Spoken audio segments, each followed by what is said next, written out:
तो कहानी शुरू होती है दो चोर आदमियों को दिखाते हुए। ये जेवर को चोरी कर रहे थे। वो लोग जेवर तो चोरी कर लेते हैं, पर उस जगह पर एक बिल्ली थी जो एक चोर पर हमला कर देती है। उसकी गर्दन पर बिल्ली के पंजे गड़ गए थे। थोड़ी ही देर बाद वो आदमी पागल सा होने लगा था और अपने ही साथी को काट लेता है। जब वो अपने साथी को काट रहा था, इसी हाथापाई में वो पानी में गिर जाता है और पहुंच गया था गंगनम शहर में। पर जब वो पानी से बाहर आता है तो पूरी तरह ज़ॉम्बी में बदल चुका था। वो अब शहर की तरफ निकल पड़ता है। इसके बाद हम हियोन सुक नाम के एक लड़के को देखते हैं जो सोकर उठा था और फ्रेश होकर अपने काम पर निकल जाता है। उधर दूसरी तरफ वो ज़ॉम्बी जो इस शहर में आ गया था, वो एक जानवर को मारकर खा रहा था। वो आदमी अभी पूरी तरह ज़ॉम्बी में बदला नहीं था। जब लोग उससे बात करने की कोशिश करते हैं तो वो भाग जाता है और टकराता है हियोन सुक से। वो भी उस आदमी से बात करने ही वाला था, पर तभी उसे अपनी एक दोस्त नजर आती है जिसका नाम मिनजिंग था। उसको कुछ लड़के वहाँ पर तंग कर रहे थे, इसलिए हियोन सुक उसकी मदद करता है। उन लड़कों को वहाँ से मारकर भगा देता है। यहाँ पर हमें पता चलता है कि हियोन सुक लड़ाई में काफी माहिर था। हियोन सुक और मिनजिंग दोनों एक जगह पर काम करते थे और जहाँ पर इन दोनों का ऑफिस था वो एक नई बिल्डिंग थी। उस बिल्डिंग की चेकिंग करने एक इंस्पेक्शन लेडी आई थी। वो थोड़ी सी खड़ूस थी। हियोन सुक और मिनजिंग दोनों एक छोटे से ऑफिस में काम करते थे। उनकी कंपनी एक यूट्यूब चैनल चलाती थी। हम यहीं पर हियोन सुक के बॉस को भी देखते हैं जिसकी नजर हमेशा मिनजिंग पर रहती थी, जो बात हियोन सुक को बिल्कुल भी अच्छी नहीं लगती थी क्योंकि वो खुद मिनजिंग को बहुत पसंद करता था। उधर ही हियोन सुक का दोस्त भी था जो इनके साथ काम करता था। दूसरी तरफ हम उस ज़ॉम्बी को देखते हैं जो शहर में आ गया था और उसकी नजर अब हियोन सुक की ऑफिस की बिल्डिंग पर थी। टीवी में भी इस ज़ॉम्बी के बारे में बताया जा रहा था जिसको देखकर हियोन सुक ने पहचान लिया था। ये सब डर गए थे क्योंकि वो ज़ॉम्बी इनके एरिया में ही फिर रहा था।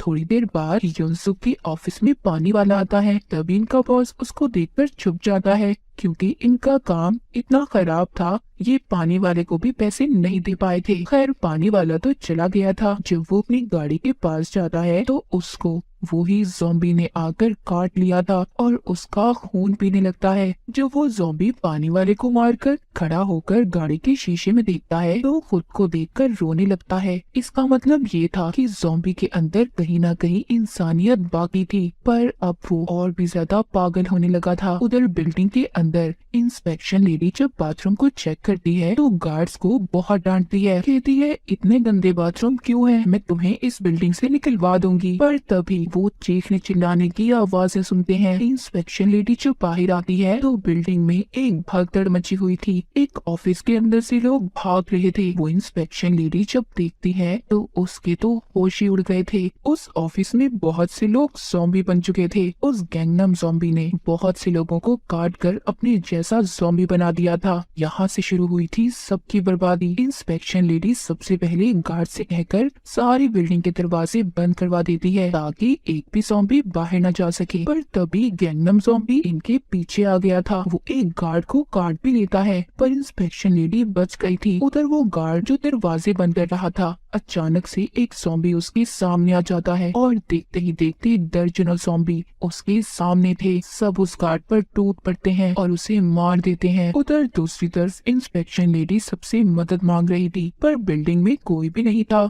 तभी वो हियोन सुक की ऑफिस में पहुंचती है और सारी कहानी बताती है, पर कोई भी उसकी बात पर यकीन करने के लिए तैयार नहीं था। जो वो टीवी पर सबको गैंगनम ज़ॉम्बी दिखाती है। कहती है यही है वो आदमी जिसने सारी बिल्डिंग के इंसानों को जानवर में बदल दिया है। ये बात सुनकर कुछ लोग वहाँ पर थोड़ा सा सीरियस हो गए थे। हियोन सुक का बॉस कहता है अगर ये बात सच है क्यों ना हम एक वीडियो बनाएं, हमारा चैनल वायरल हो जाएगा। ये सब अब वीडियो बनाने चले जाते हैं, सिवाय एक गार्ड के जिसको ज़ॉम्बी ने काटा था। उसके हाथ में अब दर्द हो रहा था। वो समझ चुका था कि वो भी अब ज़ॉम्बी बनने वाला है। उधर बाकी के लोग जब वीडियो बनाने गए थे वो हल्का सा दरवाजा खोलकर वीडियो बनाते हैं, पर एक ज़ॉम्बी उन्हें वीडियो बनाते हुए देख लेता है और मिनजिंग को पकड़ लेता है। उस एक ज़ॉम्बी की वजह से बाकी के ज़ॉम्बी भी इनके पास आने लगे थे, पर हियोन सुक ने सही वक्त पर दरवाजे को बंद कर दिया था और दोबारा से ये ऊपर की तरफ आने लगते हैं। हियोन सुक के बॉस को भी एक अच्छी वीडियो मिल गई थी, लेकिन तभी ये अपने सामने गैंगनम ज़ॉम्बी को देखते हैं। युनसुक उससे लड़ता है, उसका मुकाबला करता है, पर आखिर में ज़ॉम्बी उस पर भारी पड़ रहा था। वो ज़ॉम्बी बॉस पर भी हमला करने वाला था, पर बॉस अपनी जान बचाने के पीछे युनसुक के दोस्त को ज़ॉम्बी के आगे फेंक देता है। युनसुक भी अपने दोस्त को नहीं बचा पाया था, वो बेचारा मर गया था। ये सब अब अपने ऑफिस के अंदर आ गए थे। ये आकर अपने बॉस से बहुत लड़ता है कि इसकी वजह से उसका दोस्त मर गया। मिनजिंग उनकी लड़ाई छुड़वाती है। इंस्पेक्शन लेडी यहाँ पर सबको बताती है कि हम यहाँ से बाहर नहीं जा सकते, मैंने सारे दरवाजों को बंद करवा दिया था, हम इस बिल्डिंग में फंस चुके हैं। तभी पीछे से गार्ड उस पर हमला कर देता है, जिसके हाथ पर ज़ॉम्बी ने काटा था। वो भी अब पूरी तरह से ज़ॉम्बी बन गया था, पर युनसुक उसकी मदद करने की कोशिश करता है, लेकिन ज़ॉम्बी ने उस लेडी को काट लिया था। मिनचिंग और बॉस जब बाहर आते हैं तो बाहर से एक ज़ॉम्बी इन पर हमला कर देता है। एक बार फिर बॉस अपनी जान बचाने के लिए मिनचिंग को ज़ॉम्बी के आगे फेंक दिया था, मगर सही वक्त पर ही युनसुक आकर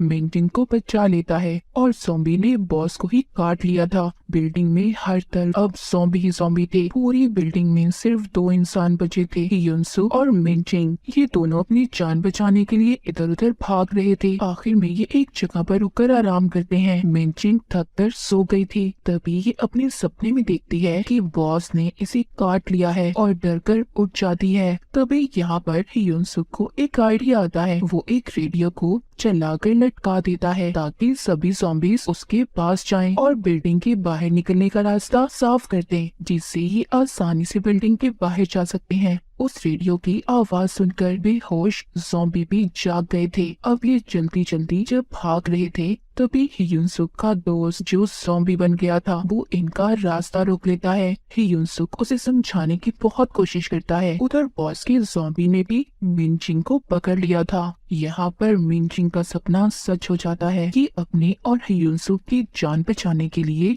बेसबॉल बैट से इन पर हमला करती है। हिम्मत कर ये दोनों आगे बढ़ते हैं। जब ये मदद के लिए फोन करते हैं, फोन भी बंद थे, तभी गैंगनम ज़ॉम्बी इनके पास आ गया था। उधर रेडियो भी बंद हो जाता है। नीचे बाहर जाने का सिर्फ एक ही रास्ता था और वो था ज़ॉम्बीज के बीच में से। ये दोनों हिम्मत करके ज़ॉम्बीज के दरमियान से गुजरते हैं। युनसुक अपने हाथों और पाँव का इस्तेमाल करके ज़ॉम्बीज को पीछे कर रहा था। मिनचिंग अपना बेसबॉल बैट इस्तेमाल करके ज़ॉम्बीज को मार रही थी, पर यहाँ पर ज़ॉम्बीज हद से ज्यादा थे। ये दोनों किसी न किसी तरह सीढ़ियों तक पहुँच जाते हैं, मगर ऊपर से भी ज़ॉम्बीज आ रहे थे और नीचे से भी। ये दोनों दरमियान में ही फंस चुके थे। ये दोनों फर्स्ट फ्लोर तक पहुँच तो जाते हैं, पर वहाँ पर भी ज़ॉम्बीज थे। ये बचकर भागते हैं और कार पार्किंग एरिया पर आ गए थे। यहाँ भी चारों तरफ से ज़ॉम्बीज आ रहे थे। युनसुक मिनचिंग को गाड़ी में बिठाकर गाड़ी को बंद कर देता है और खुद अकेला ही ज़ॉम्बीज से मुकाबला करने लगता है, लेकिन ज़ॉम्बीज गाड़ी के अंदर मिनचिंग को भी घेर लेते हैं। ज़ॉम्बीज की तादाद बढ़ने लगी थी, जिससे गाड़ी में रेडियो भी चल जाता है। फिर यहाँ पर और भी ज़ॉम्बीज आना शुरू हो गए थे। युनसुक लड़ते लड़ते गाड़ी के ऊपर चढ़ गया था, पर यहाँ पर भी इसके पीछे ज़ॉम्बीज आ रहे थे। युनसुक उनसे बहुत लड़ता है। आखिर में सारे ज़ॉम्बीज युनसुक के ऊपर चढ़ गए थे। यहाँ पर हमें देखकर ऐसा लग रहा था कि युनसुक भी अब मर जाएगा, पर ऐसा नहीं था। सही वक्त पर मिनचिंग फायर एस्टिमेशन लेकर आ जाती है और सारे ज़ॉम्बीज पर स्प्रे कर कर युनसुक से उन्हें दूर कर देती है। ये सारे ज़ॉम्बीज तो भाग गए थे, पर जब ये थोड़ा आगे जाते हैं तो आ जाता है गैंगनम ज़ॉम्बी, जो अब और भी ज्यादा ताकतवर हो गया था, जो युनसुक पर हमला कर देता है। वो इसके हर वार का पलट कर वार कर रहा था। मार का भी उस ज़ॉम्बीज पर कोई असर नहीं हो रहा था। काफी देर तक युनसुक गैंगनम ज़ॉम्बी से लड़ता रहता है। तभी वहाँ पर इंस्पेक्शन लेडी भी आ जाती है। गैंगनम ज़ॉम्बी इनसे मर तो नहीं रहा था, पर मिनचिंग उसको धक्का देती है और युनसुक उसको तब तक मारता रहता है जब तक वो हिलना बंद नहीं होता। ये दोनों सोचते हैं कि गैंगनम ज़ॉम्बी तो मर गया, पर पीछे से आ गई थी इंस्पेक्शन लेडी ज़ॉम्बी, आकर युनसुक की टांग पर काट लेती है। मिनचिंग बेसबॉल बैट से उसे भी मार देती है, लेकिन अब कोई फायदा नहीं था। युनसुक मिनचिंग से कहता है कि तुम्हें